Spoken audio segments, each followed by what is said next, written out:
It is time now to check out tonight's Geico rivalries. Robbie Canó facing his old team. Yes, well, one of his old teams. I forgot he was a Yankee. He's bounced around so much. Hey, you know, in 2018, remember he was suspended 80 games for PEDs. That's when he was with the Seattle Mariners. He was then traded not long after that with Edwin Diaz to the Mets for 5 players, including Jared Kelenic, who at the time was one of the most coveted pieces of the Mets farm system. He didn't perform in 2019 with the Mets. He had 256. That was his career worst. And then was suspended again, his second PED violation. He had 162 games for that. So Robbie Canó essentially just went away. He came back in 2022 and struggled. 8 for 41, 1 home run. He looked good in spring training, though. He was released by the Mets, picked up by the Padres with no Fernando Tatis. He was hurt. They're like, you know what, maybe we get some at-bats playing up the middle. He struggled, hit 0.94, was released, but he decided to go to the minor leagues, and you see what he decided. He did. He hit 333, 3 home runs, 5 doubles. A lot of guys that made as much money as Robinson Canó, they don't go to the minor leagues at this age. He still believes he can hit, and the Atlanta Braves must believe that too. They traded Robbie Canó. They went and got him from the San Diego Padres. So here he is making his debut tonight against his old team and his old manager, Buck Showalter, who said this before the game. Oh, Robinson? I'm happy for him. It's good. We're all happy for him. Everybody loved Robbie, and it's a good teammate, and obviously glad he got another opportunity. What doesn't surprise anybody, we knew that. But happy for him. Hope things work out well for him 3 days from now.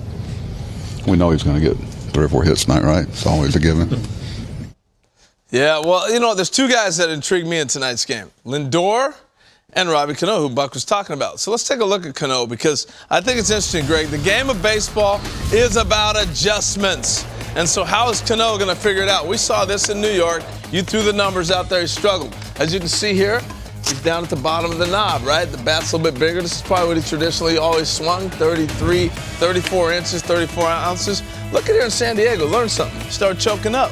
Start getting the ball through the zone, the bat through the zone a little bit better. All right, as you get older, you got to make adjustments. So today I'm watching batting practice. He's got a smaller bat. So what you do is you quit choking up. You just order a smaller bat where you can handle. Look at that. And this bat is flying through the zone. So Canó's making adjustments along the way because he is not done playing. And talking about adjustments, these are the things that veteran players figure out to do. Look at that, man. The bat is getting through the zone. Now, I talked about there's a couple guys I'm intrigued with. The other guy, Francisco Lindor. You know, he won a platinum glove and a gold glove when he was in Cleveland. And so what has happened to that range, that flair, and all that since he got to New York? Well, when he was in Cleveland, they were 29th team of being. I saw this play the other day from Arcia, and it got me thinking about Lindor, and it got me thinking about shift rules and everything else. But Lindor playing in a shift is kind of taking away plays like this. If you don't believe me, ask Justin Upton. And 1. All right. How about Justin? Can you show me again in another uniform? Oh, he did it to you twice? Okay, those are the things that I miss seeing with Frankie Lindor that I'm looking forward to seeing again. But how about when Canó used to do this? I just had to throw some vintage Canó in there because Greg just loves this so much. This is so pretty. Watch the flip underneath the arm. Oh, it's my favorite. Boom. Oh, it's going to be so fun to see, guys, because when there was no shift rule, you saw plays like this from the true athletes like Robbie Canó. Oh, my gosh, Robbie Alomar right there. You got him doing it all. So those are the things that I'm looking forward to. In tonight's game, these two are, look at this, though. I want to point this out before I walk out of here. Look at the shifts.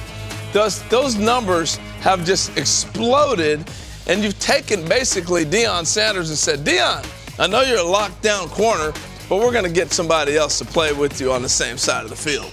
I can't wait to let Lindor be himself and see him range around and make plays again. Let me tell you something. It has changed the way as we're getting ready for the MLB draft, which you can see Sunday night here on MLB Network, round 1.